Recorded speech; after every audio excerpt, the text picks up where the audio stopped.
Съвет от лекар: не изследвайте самоволно туморни маркери. Това е грешка. Туморните маркери не се използват за начална диагноза. Често дават фалшиво положителни резултати. Туморните маркери са полезни за проследяване на лечението при вече открито злокачествено заболяване. Ако в хода на проследяване се повишат, трябва да се мисли за рецидив. Това е тяхната функция. За съжаление, виждам, че дори лекари правят грешката да се изследват уж профилактично с туморни маркери.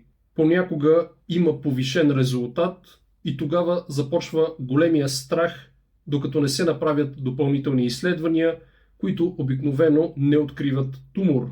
Затова не си го причинявайте. Няма полза от случайното им изследване с някаква профилактична цел, но има сериозни потенциални вреди. Затова не си пускайте сами показаните туморни маркери. Важно е информацията да достигне до повече хора, тъй като грешката е честа. Аз съм Стефан Митев, лекар-гастроентеролог, практикуващ научно базирана медицина. Пишете ми, ако имате нужда от изследванията колоноскопия и гастроскопия. Вижте и останалите клипове в профила.